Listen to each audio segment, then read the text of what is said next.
I had only been working at the steel manufacturing yard for a week when everything changed.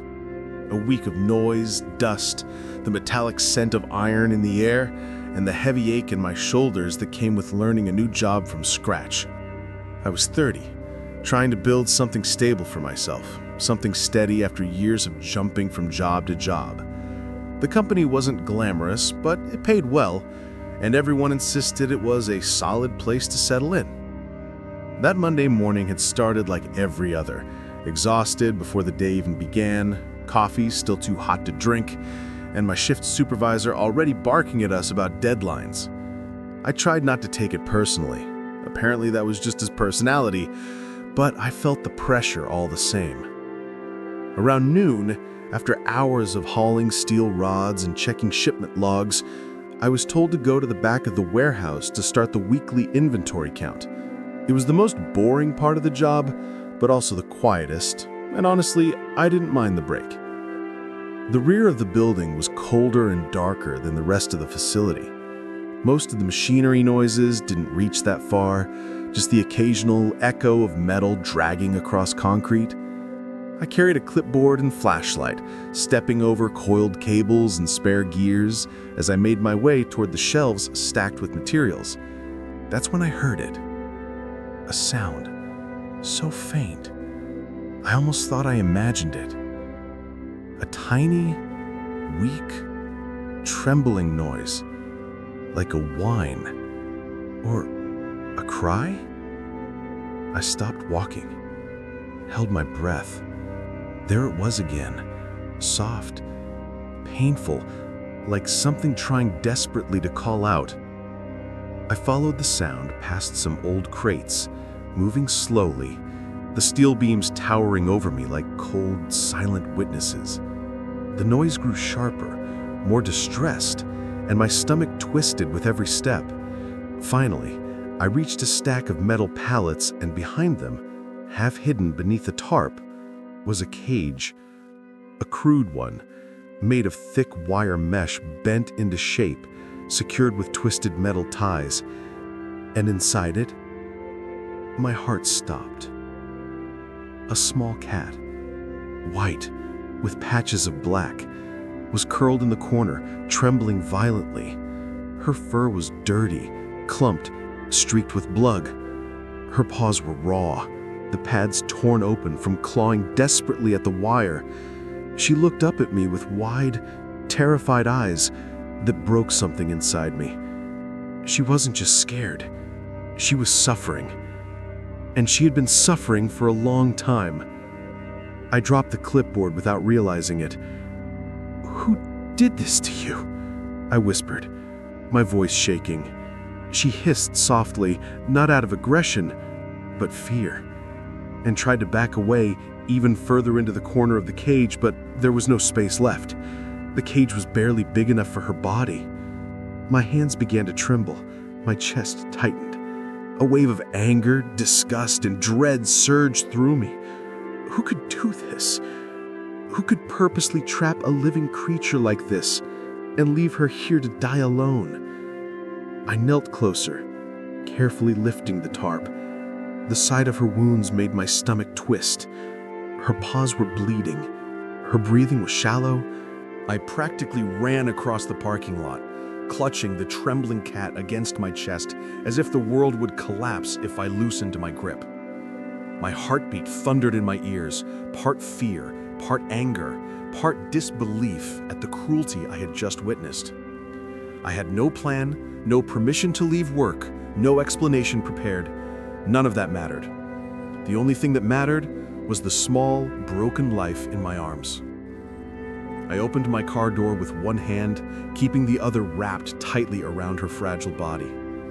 She whimpered when I shifted her weight, and the sound stabbed into me like a blade. I laid her gently on the passenger seat, draping my jacket around her to keep her warm. Her breathing was shallow, but she kept her eyes open, watching me, trusting me in a way I didn't feel I deserved yet. "It's okay, sweetheart," I said softly. "I'm gonna get you help." I started the car and peeled out of the lot, not caring if the tires squealed loudly enough to get someone's attention. Let them ask later. Let them fire me. I didn't care. During the drive, I kept glancing at her. She was curled up beneath my jacket, body shaking in tiny spasms. Her paws were still bleeding, leaving faint red smears on the fabric. She closed her eyes sometimes, but every bump in the road made her flinch. My hands tightened around the wheel. Whoever did this deserves a prison cell, I thought. Not just a fine, not just a warning, prison. Traffic was miserable that afternoon. Every red light felt like a personal attack from the universe.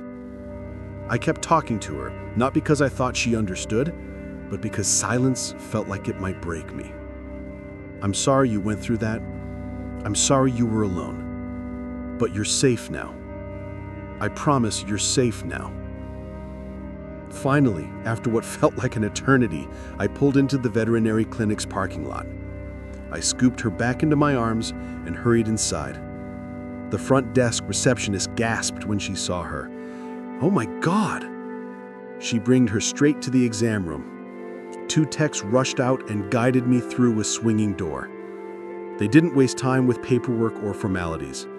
One of them took the cat from me gently, while the other started prepping supplies. "What happened to her?" the younger tech asked, eyes wide. I swallowed hard.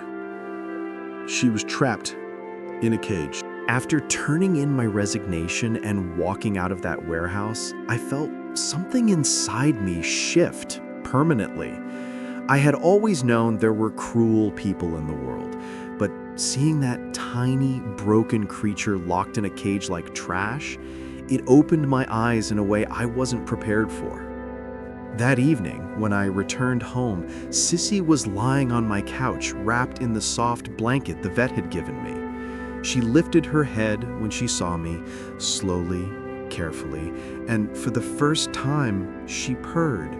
A weak, shaky purr, but a purr nonetheless.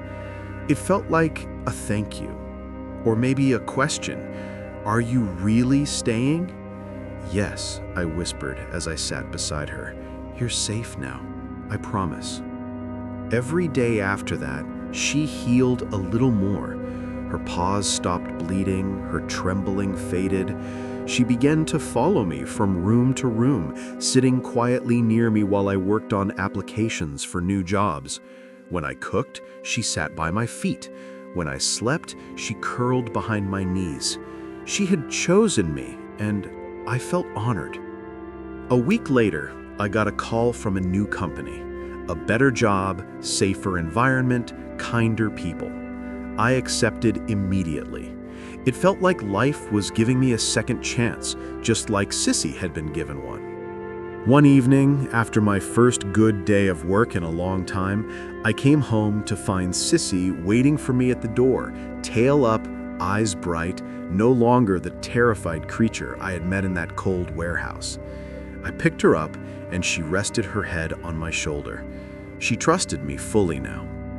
And in that moment, I knew saving her had saved me too. I had entered that warehouse as just another tired worker, but I left it as someone different, someone who understood that compassion is a choice you make every day.